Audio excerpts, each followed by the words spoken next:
тең өтө орчундуу, эми 3 мүнөттүн ичинде кантип жетишер экенбиз. Мынагу шаардын мектептери боюнча жана биздин коллегалар да айтты. Мен дагы айтат элем, Дайбек мырза, статусу бар мектептерди алып 800 миллион экономия болду дегениңер менен мугалимдер жеке менчик мектептерге кетип, мамлекеттик мектептердин сапатын төмөндөөгө алып келесиңер. Анан көпчүлүк мугалимдер кетип аткан 61, 70, 26, 17, 69, 67 директордун туура эмес мамилесинен коллективдеги маселелер чыгып атат да. Мындай маселелерди биз реформа, билим берүүдө реформа жасайбыз деп кайра мына мугалимдер биз айыл жеринде да, бар региондо да бүт сүйлөшүп атабыз. Бүт наразычылыкта бу реформа эмес, биз кайра артка кетип атабыз деп атат. Мисалы, мына министр айым, сиз дагы уксаңыз, мына КО деген бар эле бизде.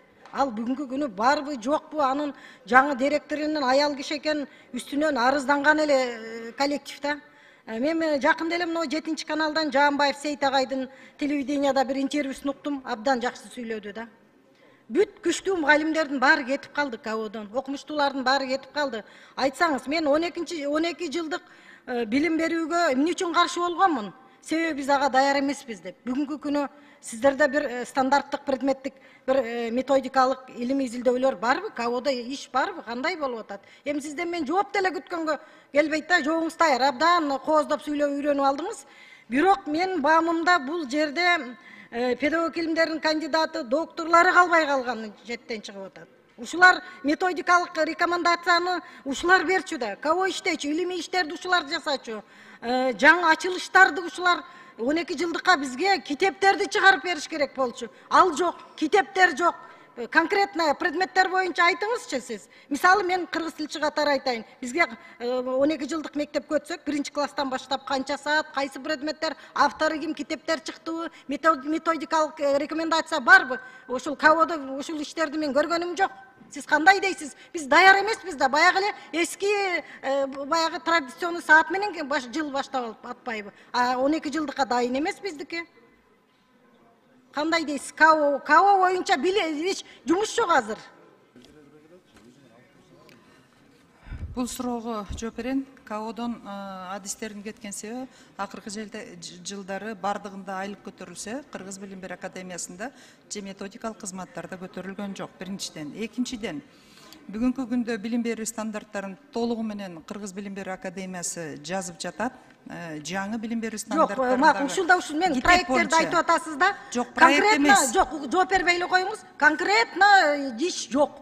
Билим берүү реформага даярдык таптакыр жок бизде. Мына мен мугалимдердин маянасы жөнүндө да айткым келип атат. Шаардык мугалимдер менен сүйлөссөк, жаңы мугалимдер 20 миңдин төгөрөгүндө айлык алат экен. 40 жыл иштеген мугалим 25 саат мен 25 миң айлык алам дейт. Бул да өтө аз да маяначы. 40-45 миң деп баштаганбыз, мына бүгүнкү күндө мен фактически колуна тийген акчалары өтө аз болуп атат. Анан кайсы реформа жөнүндө сөз кыласыз? Жооп берсем болобу? КОнун иши бүт нольго отуруп калды да. Эмне үчүн күчтүү мугалимдерди кетирип ийдиңер? Иштеш керек болчу ошо окумуштуулар. Бүгүн эскилерден Мамытов агай калды, Сулайман агай калды, анан Жаанбаевтар кетип калды, көпчүлүгү кетип калды да. КОдо иш жок болуп.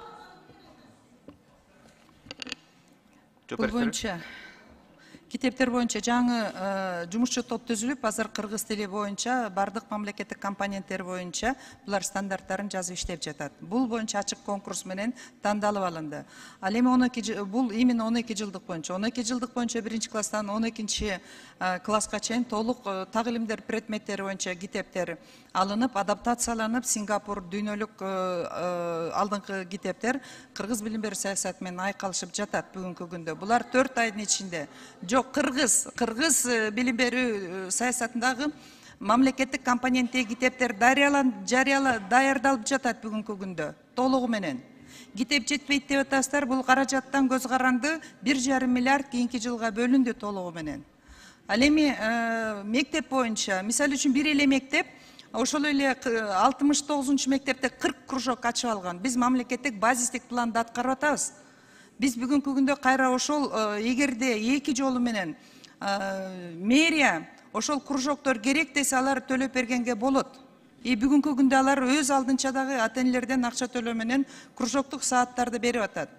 Ал эми өздөрүнүн лицей жана гимназиядагы компоненттеринин өздөрүнүн мөөнөтү бүткүчө 15-20% алат, а калганын республика боюнча инновациялык жаңы мектептерди өкмөттүн токтому менен аныктап чыгарып беребиз. Алар абсолютно жаңы мундагы акылман мектебинин прототиптери болот.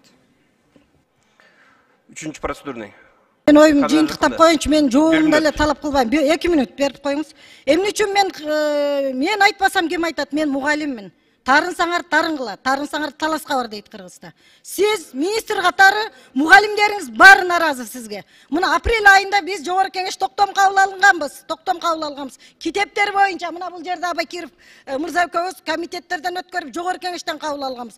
Бир дагы пункт аткарылган жок китеп маселеси боюнча. Анан каяктагы Сингапур, каяктагы Малайзия. Малайзия, Сингапурду айтпай эле коюңуз. Сиз бул жактагы өзүңүздүн 12 жылдыкка даярдыкты айтыңыз. Мектепке китепти даярдаган китептин авторлору менен даже министрлик жолугушпайт дагы. Керек болсо мектеп менен байланышыңар жок. Илгери методикалык, рекомендациялык, усулдук иштер болчу эле. Азыр ал усулдук иштер дагы жок. Мугалимдер барысы айтып атат.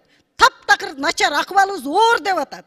Сиз мына регионду кыдырып көрүңүз. Мен Максат айылына барганда мектептер өтө эски, өтө сапатсыз. Ошол бардык мектептерде бар. Сиз кооз сүйлөп эле кечке Сингапур, кечке Малайзия. Рахмат. Эске алыңыздар. Сөз Исатбек кызы Аидага берилет.